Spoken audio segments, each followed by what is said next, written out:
Aprendamos de Cristo Jesús con el hermano Luis Alfonso Vélez. Paz de Cristo, amigos y hermanos.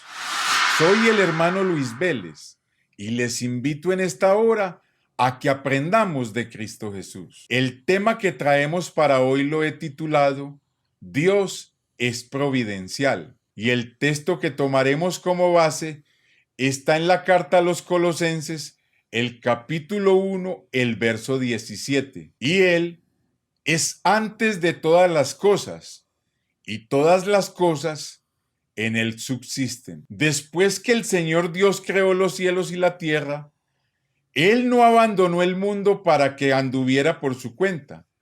Más bien, sigue participando en la vida de su pueblo y en el cuidado de su creación. Dios no es como un relojero que formó el mundo, le dio cuerda y ahora deja que lentamente se le acabe la cuerda.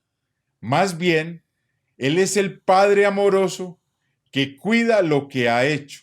A este continuo cuidado de Dios por su creación y su pueblo se le llama en términos doctrinales su providencia. Vamos a ver los aspectos de la providencia de Dios. El primer aspecto es la preservación. Con su poder, Dios preserva el mundo que ha creado. Nehemías declara: tú vivificas todas estas cosas. David dice igualmente: oh Jehová, al hombre y al animal conservas. Pablo también declara lo que vimos en el texto inicial, que Cristo es antes de todas las cosas y todas las cosas en Él subsisten. Ahora veamos la provisión. Este es el segundo aspecto de la providencia de Dios. Dios no solo preserva el mundo que ha creado, sino que también suple para las necesidades de cada una de sus criaturas. Cuando Dios creó el mundo, creó las estaciones del año y le dio alimentos para los seres humanos y los animales. Después que el diluvio hubo destruido la tierra, Dios renovó esa promesa de provisión con estas palabras: mientras la tierra permanezca, no cesarán la sementera y la siega, el frío y el calor, el verano y el invierno, y el día y la noche. Su cuidado no solo abarca las necesidades físicas del género humano, sino también las espirituales. Pablo les escribe a los creyentes de Filipos: mi Dios, pues, suplirá todo lo que os falta conforme a sus riquezas en gloria en Cristo Jesús. Ahora veamos el gobierno. Es el tercer aspecto de la providencia de Dios. Además de la preservación de Dios de su creación y de la provisión para ella, Él también gobierna el mundo. Como Dios es soberano, los acontecimientos históricos suceden bajo su vigilancia y su voluntad permisiva. A veces, Él interviene directamente según su propósito redentor. Ahora veamos la providencia de Dios y el sufrimiento humano. Alguien preguntó: ¿por qué sufre el justo? Para muchos, parece ser una incógnita sin respuesta. Esta, de hecho, fue la primera pregunta que surgió en mi mente desde los primeros días de mi conversión. Que el pecador sufra no es difícil de explicar, ya que la paga del pecado es muerte. Pero que alguien que se entregue al Señor y trata de servirle con todo el corazón pase por tragedias y pérdidas irreparables, no es fácil de entender, mucho menos de explicar. Se tiene la idea falsa de que al convertirnos a Cristo, todos nuestros problemas se van a acabar, y parece que en algunos casos es todo lo contrario. Desde el Antiguo Testamento, hace miles de años, el salmista nos recuerda: muchas son las aflicciones del justo, mas de todas ellas lo librará el Señor. Que el justo sufra no es solo normal, sino que es anticipado. Se espera que sufran. Si usted y yo sufrimos, es muy probable que este mismo sea una prueba viviente de que estamos agradando a Dios. Jesús dijo enfáticamente a sus discípulos, y por consiguiente a nosotros también: en el mundo tendréis aflicción, mas confiad, yo he vencido al mundo. Pablo mismo dijo: y también todos los que quieren vivir piadosamente en Cristo Jesús padecerán persecución. Nosotros, en nuestra humana manera de ver las cosas, visualizamos el sufrimiento como algo negativo, como algo trágico, como algo ilógico, como algo irónico e indeseable. Dios, por su lado, en su sabiduría, ve en el sufrimiento un caudal de bendiciones y beneficios, mientras que nosotros vemos en el sufrimiento muerte, Él ve vida. Cuando nosotros miramos en el sufrimiento solo destrucción, Él está vislumbrando una nueva criatura. Al nosotros mirar en el sufrimiento solo dolor, Él contempla sanidad. Nosotros esperamos en el sufrimiento derrota. No obstante, Él anticipa es oportunidad. Nosotros captamos en el sufrimiento ironía.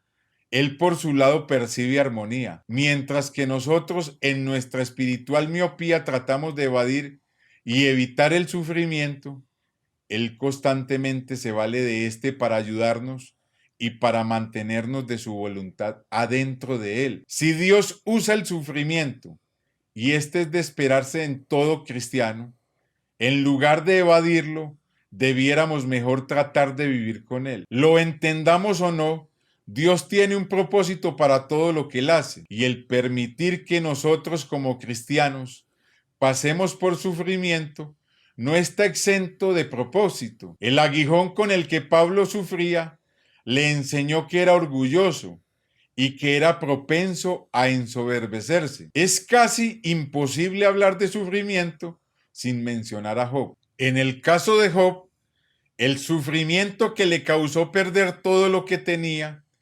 incluyendo a todos sus hijos, sacó a relucir lo que había en él, sacó a relucir su carácter, su firmeza, su fidelidad, su espiritualidad y su madurez. Por otro lado, cuando la tragedia llegó a la esposa de Job, esta mostró lo que había en ella. Aunque sin duda adoraba y servía a Dios, juntamente con Job, el sufrimiento descubrió que todo era hipocresía. Al contrario de Job, no solo maldijo, sino que le dijo a Job: ¿aún retienes tu integridad? Maldice a Dios y muérete. Job, cubierto de una espantosa sarna maligna, le responde: como hablan las personas que no conocen a Dios, has hablado. Con tu manera de hablar y de reaccionar, muestras lo que realmente hay en ti. Por otro lado, cuando el hombre o la mujer no vive en una relación sincera con Dios, el dolor revela lo que hay en ellos. Su reacción es siempre negativa.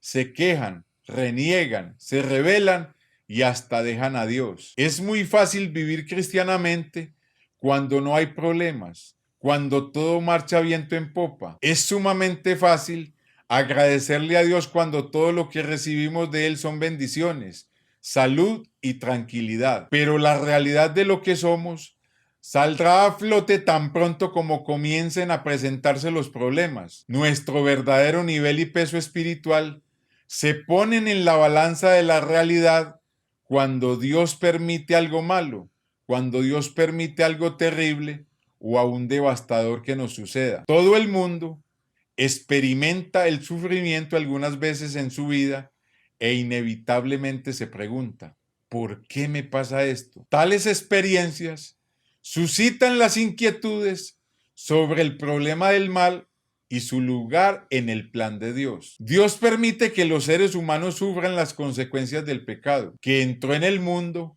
mediante la caída de Adán y Eva. José, por ejemplo, sufrió mucho por causa de la envidia y la crueldad de sus hermanos. Fue entregado a la esclavitud por sus hermanos y se convirtió en esclavo de Potifar en Egipto.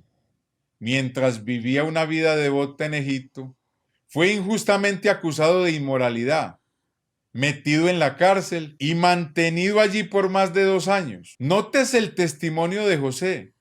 Dios estaba obrando mediante los pecados de sus hermanos a fin de preservarles la vida. No solo se sufre a consecuencia de los pecados de otros, sino también se sufren las consecuencias de los propios actos pecaminosos. Por ejemplo, el pecado de inmoralidad y de adulterio a menudo da por resultado el fracaso del matrimonio y la familia. El pecado del enojo desenfrenado contra otra persona puede llevar una grave herida o incluso al asesinato de uno o de ambos de los implicados. El pecado de avaricia pudiera resultar en una sentencia de prisión para alguien que ha robado o ha desfalcado. El Nuevo Testamento está lleno de ejemplos de personas que experimentaron el sufrimiento por causa de los demonios, que las atormentaban, ya sea con aflicción mental o con dolencias físicas. Decir que Dios permite el sufrimiento